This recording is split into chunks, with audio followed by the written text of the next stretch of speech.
தமிழ் ஜனம் தொலைக்காட்சி நேயர்களுக்கு வணக்கம். இந்த தேசிய கல்விக் கொள்கையினுடைய டிராஃப்ட் பிரைம் மினிஸ்டருக்கு சமர்ப்பிக்கப்படுது.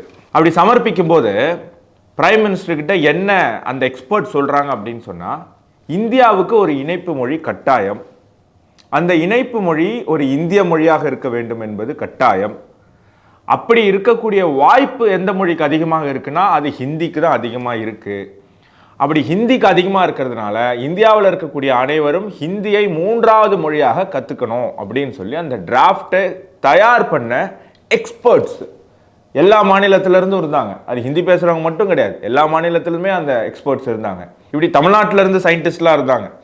இப்படி பல பேர் கொண்ட அந்த எக்ஸ்பர்ட் குழு ஹிந்தியை கட்டாயமாக இந்தியாவில் இருக்கக்கூடிய அனைவரும் கற்றுக்கணும் அப்படின்னு சொல்லியிருந்தாங்க. அப்போ நம்ம பிரதமர் திரு நரேந்திர மோடி என்ன சொல்றாரு அப்படின்னு சொன்னா, இந்தியாவில் இருக்கக்கூடிய அனைத்து மொழிகளுமே இந்தியாவினுடைய இணைப்பு மொழியாக இருக்க வேண்டும். அனைத்து மொழியுமே இந்தியாவுக்கு முக்கியமான மொழிகள். அதில் ஒரு மொழியை மட்டும் நாம் ஸ்பெஷலாக எல்லாரையும் கற்றுக்கணும் அப்படின்னு இன்சிஸ்ட் பண்ண முடியாது. அது இயல்பாக நடக்கணும் அப்படின்னு சொல்கிறார். இது சொல்கிறதுக்கு காரணம் என்னென்னா, ஹிந்தியை தாய்மொழியாக கொள்ளாத ஒருவர் இந்தியாவினுடைய பிரதமராக இப்போ இருக்கார். திரு நரேந்திர மோடி அவர்களுடைய தாய்மொழி ஹிந்தி கிடையாது. தமிழகத்தில் இருக்கக்கூடிய தெலுங்கு பேசக்கூடிய மக்கள், தாய்மொழியாக கொண்ட மக்கள், கன்னடம் தாய்மொழியாக கொண்ட மக்கள், மலையாளம் தாய்மொழியாக கொண்ட மக்களுக்கு அவங்க தாய்மொழியை 3வது மொழியாக கற்றுக்கொள்ள ஒரு வாய்ப்பு கிடைக்குது. அப்போ தமிழன் இழிச்சவாயனான்னு கேட்பீங்க. தமிழன் கர்நாடகாவில் இருக்காங்கல்ல, தமிழர்கள் மகாராஷ்டிராவில் இருக்காங்கல்ல, டெல்லியில் இருக்காங்கல்ல, நார்த் ஈஸ்டில் இருக்காங்கல்ல, அங்கே இருக்கக்கூடிய தமிழர்களுக்கு அவங்களுடைய தாய்மொழியை 3வது மொழியாக கற்றுக்கொள்ள ஒரு வாய்ப்பு ஏற்படுது. அது மட்டும் கிடையாது, மத்திய அரசு என்ன ரிக்வெஸ்ட் வைக்குது எல்லா மாநில அரசுக்கும் அப்படின்னா, 5ஆம் வகுப்பு வரை அனைத்து பாடங்களும் தமிழில் சொல்லிக் கொடுங்க. தமிழ்நாட்டில் தமிழில் சொல்லிக் கொடுங்க, ஆந்திரா தெலுங்கானாவில் தெலுங்கில் சொல்லிக் கொடுங்க, கேரளாவில் மலையாளத்தில் சொல்லிக் கொடுங்க அப்படின்னு சொல்லக்கூடிய ஒரு விஷயத்தை இந்த தேசிய கல்விக் கொள்கையை கொண்டு வருது. 5ஆம் கிளாஸ் வரைக்கும் ஒரு மாணவர் தமிழ் மீடியமில் படித்தார் அப்படின்னு சொன்னால் அவருடைய தாய்மொழி அந்த ரீஜனல் லாங்குவேஜுக்கு அது எந்த அளவுக்கு ஒரு உபயோகமாக இருக்கும் அப்படிங்கிறத நம்ம புரிஞ்சுக்கணும். ப. சிதம்பரம், திமுக எம்பிக்கள், திமுக அமைச்சர்கள்லாம் இருந்த மந்திரி சபையில் கூட இந்த சட்டத்தை இந்த மாதிரி ஒரு ரீஜனல் லாங்குவேஜுக்கு, மாநில மொழிகளுக்கு, தாய்மொழிகளுக்கு முக்கியத்துவம் கொடுத்து ஒரு சட்டம் நிறைவேற்ற முடியலை. இன்னைக்கு நரேந்திர மோடி அரசு, பாஜக அரசு இந்த சட்டத்தை கொண்டு வந்திருக்கு. அப்புறம் எதுக்குங்க அரசியல்வாதி எதிர்க்கிறாங்க அப்படின்னா, ஒரு பிரைவேட் ஸ்கூலு, ஒரு கவர்மெண்ட் ஸ்கூலு, பிரைவேட் ஸ்கூலும் கவர்மெண்ட் ஸ்கூலும் ஒரே மாதிரியான ஸ்டாண்டர்ட் ஆஃப் எஜுகேஷன் தருது, ஒரே விதமான ஸ்டாண்டர்ட் ஆஃப் இன்ஃப்ராஸ்ட்ரக்சர் தருது, ஒரே விதமான நம்பர் ஆஃப் லாங்குவேஜஸை சொல்லி தருது. ஆனால் பிரைவேட் ஸ்கூலில் 1 லட்ச ரூபா ஃபீஸ் ஆகுது, கவர்மெண்ட் ஸ்கூலில் 1000 ரூபா ஃபீஸ். மிடில் கிளாஸ் மக்கள் இன்னைக்கு இந்தியாவில், தமிழகத்தில் அதிகமான ஜனத்தொகை கொண்ட மிடில் கிளாஸ் மக்கள் அவங்க பசங்களை எந்த ஸ்கூலில் சேர்க்கணும்னு நினைப்பாங்க? கண்டிப்பாக கவர்மெண்ட் ஸ்கூலில் சேர்க்கணும்னு நினைப்பாங்க. ஏன்னா இது பார்க்கக்கூடிய பெற்றோர்கள், உங்களுக்கு புரியும், அந்த வழி உங்களுக்கு புரியும். உங்களுடைய சம்பாத்தியத்தில் 60லிருந்து 70% உங்கள் பசங்களுடைய கல்விக்காக நீங்கள் எடுத்து வைக்கிறீங்க. அந்த சுமையை அரசு கல்வி, அரசு பள்ளி உங்களுக்கு குறைச்சி தந்தா நீங்கள் ஒரு வீடு வாங்கலாம், நீங்கள் ஒரு வண்டி வாங்கலாம், உங்கள் மருத்துவ செலவுக்காகும், உங்களுடைய எதிர்காலத்துக்காகவும், உங்கள் பையனுடைய எதிர்காலத்துக்காகவும் இவ்வளோ விஷயங்கள் நீங்கள் அந்த பணத்தை வச்சு பண்ண முடியும். ஆனால் இன்னைக்கு அரசு பள்ளிகளில் தரமான கல்வி, பலமொழி கல்வி தராதத ஒரே காரணத்தினால நீங்கள் சம்பாதிக்கக்கூடிய சம்பாத்தியத்தில் 70% உங்களுடைய பசங்களுடைய எஜுகேஷனுக்காக பிரைவேட் ஸ்கூலில் கொண்டு கொடுக்குறீங்க. அந்த பிரைவேட் ஸ்கூல் நடத்துறது யார்? அந்த பிரைவேட் ஸ்கூல் நடத்துகிறவங்க தான் இன்னைக்கு தேசிய கல்விக் கொள்கையை எதிர்க்கக்கூடிய அரசியல்வாதிகள், சினிமா நடிகர்கள். 50 லட்சம் பேர் பிரைவேட் ஸ்கூலில் படிக்கிறான், 50 லட்சம் பேர் கவர்மெண்ட் ஸ்கூலில் படிக்கிறான் இன்னைக்கு தமிழ்நாட்டில். அப்போது பிரைவேட் ஸ்கூல் என்ன பண்ணும்? கவர்மெண்ட் ஸ்கூலில் படிக்கிற இந்த 50 லட்சத்தில் எப்படி ஒரு 30 லட்சம் பேரை நம்ம இங்கே கொண்டு வரலாம். அப்போ தான் நமக்கு இன்னும் செக்ஷன்ஸ் ABCDன்னு Z வரைக்கும் நம்மளால் எல்லா ஸ்டாண்டர்டுக்கும் செக்ஷன்ஸ் கொண்டு வர முடியும். நம்ம பணத்தை அள்ளலாம், வாரலாம். கவர்மெண்ட் ஸ்கூலு, கவர்மெண்ட் பணம் எவன் கண்டுக்கிட்டான், போயிட்டு போகுது அப்படிங்கிற மனநிலையில் இருப்பான். அதே கவர்மெண்ட் ஸ்கூலில் அதே தரத்தில் கல்வியை கொடுத்தா இங்கே படிக்கிற 50 லட்சம் பேரில், பிரைவேட் ஸ்கூலில் படிக்கிற 50 லட்சம் பேரில் 30 லட்சம் பேர் கவர்மெண்ட் ஸ்கூலுக்கு போவான். போகும்போது என்ன ஆகும்? ஆட்டோமேட்டிக்காக இங்கே வருமானம் குறையும். இது திராவிட கட்சிகள் செய்யும் ஏமாற்று வேலை அப்படிங்கிறத மக்கள் புரிஞ்சுக்கணும். திராவிட கட்சிகள்லாம் ஒரு பக்கம் இருக்கட்டும், திருமாவளவனுக்கு வருவோம்.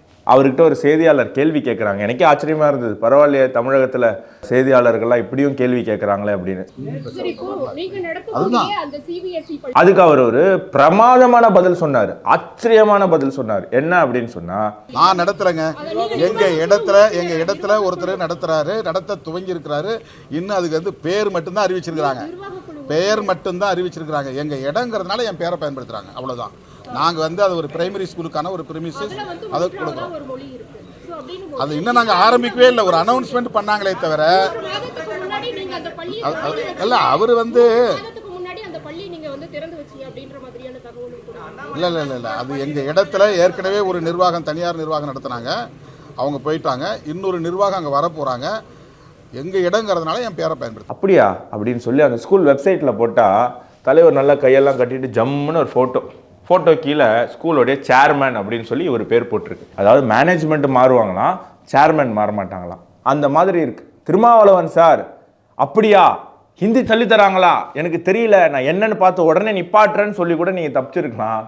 ஆனால் அது வேற மேனேஜ்மெண்ட்டு, இது வேற மேனேஜ்மெண்ட்னு ஒரு கதை விட்டீங்க பாருங்க, அங்கே நிற்கிறீங்க சார்.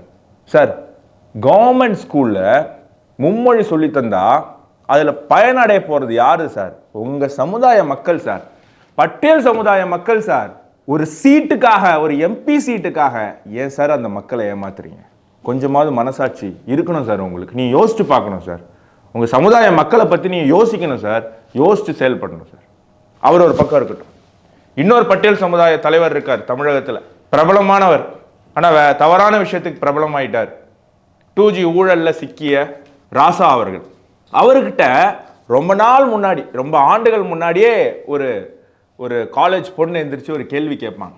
நான் கேட்குறேன், இங்கே எத்தனை பேரோட பசங்க வந்து ஸ்டேட் போர்ட் ஸ்கூலில் படிக்கிறாங்க, எத்தனை பேரோட பசங்க வந்து சிபிஎஸ்சி ஸ்கூல் போர்டோட படிக்கிறாங்க? எங்கள்கிட்டயா? ஆமாம், எங்கள்கிட்டயா? எங்கள்கிட்ட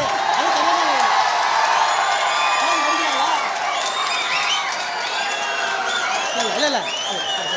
சூப்பர், அருமையான கேள்வினே ஒரு 10 நிமிஷம் சொல்லுவார். அவருக்கு என்ன பதில் சொல்றதுன்னு தெரியல, யோசிச்சுட்டே இருந்தார். அருமையான கேள்வி. அதாவது சிஸ்டர் சூப்பர், நீங்க நல்ல கேள்வி கேட்டீங்க, இதுக்கு நான் பதில் சொல்லியே ஆகணும், நீங்க சூப்பரா கேட்டீங்க. இப்படியே ஒரு 10 நிமிஷம் பேசி அந்த பொண்ணை உட்கார சொல்லி, அதுக்கு தான் சொன்னேன் நல்ல கேள்வி, தயவுபடி நல்ல கேள்வி, ஒரு 5 நிமிஷம் செலவு பண்ணலாம், தப்பு இல்லை. நல்ல கேள்வி, உட்காருங்க. நல்ல கேள்விமா, நல்ல கேள்வி, நான் பதில் சொல்றேன். அதுக்கப்புறம் எங்கேயோ போய் என்ன சொல்றதுன்னு தெரியாம மழுப்பாம கமலஹாசன் மாதிரி குழப்பி கடைசியில ஆச்சரியமா ஒரு பதில் சொன்னார். எனக்கு வசதி இருக்குங்க, அதனால நான் சிபிஎஸ்சியில் படிக்க வைக்கிறேன் என் பசங்களை. உங்களுக்கு வசதி இல்லை, நீங்கள் என்ன பண்ணுவீங்க? கவர்மெண்ட் ஸ்கூலில் தானே படிப்பீங்க. திரு சீமான் அவர்கள், நாம் தமிழர் கட்சி, தமிழ் பிள்ளைகள் வந்து பேச்சிலையும் பேச்சாற்றல்லையும் செயலாற்றல்லையும் அவங்க வந்து அப்படியே முன்னேறி வரும்போது, ஒரு தமிழன் வளர்ந்தா போதும், மற்ற தமிழன் எவனும் வளரக்கூடாது, வெள்ளப்போ கட்சியை விட்டு அப்படின்னு துரத்தி விட்டுருவார். அந்த மாதிரி ஒரு அற்புதமான தலைவர் திரு சீமான் அவர்கள். திரு சீமான் அவர்கள் இன்னைக்கு சொல்றாரு, எல்லா மொழியும் ஆட்சி மொழியாக்கு, பன்மொழி பயிலுகன்னு கொண்டு வா, எல்லா மொழியும் கற்றுக்க, விருப்பம்னா கற்றுக்கன்னு சொல்ல. நான் ஏன் தெலுங்கு படிக்கக்கூடாது? ஹிந்தி தான் படிக்கணுங்கிற தேவை ஏன் இருக்குது? இந்தியாவில் இருக்கக்கூடிய அனைத்து மொழியுமே ஒஃபிஷியல் லாங்குவேஜாக இருக்கணும், அப்படி இல்லை அப்படின்றார். நீங்கள் எதுக்காக கட்சி நடத்துறீங்க? அந்த இந்திய நோட்டுக்காக தானே, காந்தி படம் போட்ட அந்த இந்திய நோட்டுக்காக தானே கட்சி நடத்துறீங்க அப்படின்னு மக்கள் சொல்கிறாங்க. அந்த நோட்டில் மொழிகள் இருக்கும் பாருங்க, இந்திய மொழிகள், அத்தனை மொழிகளுமே இந்தியாவுடைய ஒஃபிஷியல் லாங்குவேஜஸ் தான். அத்தனை மொழியுமே பார்லிமெண்ட்டில் பேசலாம். அவர் சொல்றாரு, அது மும்மொழினா அது ஏன் அது எம்மொழியா இருக்கக்கூடாதுங்கிற கேள்வி உங்களுக்கு வரும், எனக்கு வரும், இவருக்கு வரும். அது தெலுங்கருக்கு வரும், கன்னடருக்கும் வரும், வங்காளிக்கு வரும், பீகாரிக்கு வரும், குஜராத்திக்கு வரும், மராட்டியனுக்கு வரும், தமிழன் எனக்கும் வரும். அந்த மும்மொழியில் ஒம்மொழி ஏன் இருக்கு? அந்த கேள்வி யார்கிட்ட பதில் இருக்கு? எம்மொழி ஏன் இல்லை? அந்த மும்மொழியில் ஒம்மொழி ஏன் இருக்கு? இல்லை எந்த மொழியும் இருக்கலாம்னா அது ஏன் கொள்கை மொழியாக வருது? இவ்வளோ பேசுறாரு தமிழுக்காக மூச்சு முட்டி. அவர் பையன் எந்த ஸ்கூலில் படிக்கிறார்? அவரே ஒரு ப்ரெஸ் மீட்டில் சொல்லியிருக்காரு, என் பையனே சிபிஎஸ்சியில் தான் படிக்கிறான். உங்கள் பையன் சிபிஎஸ்சியில் படிப்பார். ஹமாரா காவ், ஹமாரா ஃபேமிலி, ஹமாரா நாம், இப்படியெல்லாம் ஹிந்தியில் படிப்பார். ஆனால் வாழ்க்கையில் முன்னேறணும், அடுத்த கட்டத்துக்கு போகணுன்னு எண்ணக்கூடிய தமிழ் மக்கள், தமிழ் பிள்ளைகள் கடைசி வரைக்கும் குண்டு சட்டிலே குதிரை ஓட்டணும். நீங்கள் எல்லாம் சேர்ந்து மொழி வெறியை தூண்டி தமிழக மக்களை அடுத்த கட்டத்துக்கு போக விடாமல் தடுக்கக்கூடிய விஷயம் செய்கிறீங்க பார்த்தீங்களா? இதை விட ஒரு அயோக்கியத்தனம் இந்த 21ஆம் நூற்றாண்டில் இருக்க முடியாது அப்படிங்கிறது தான் விஷயம்.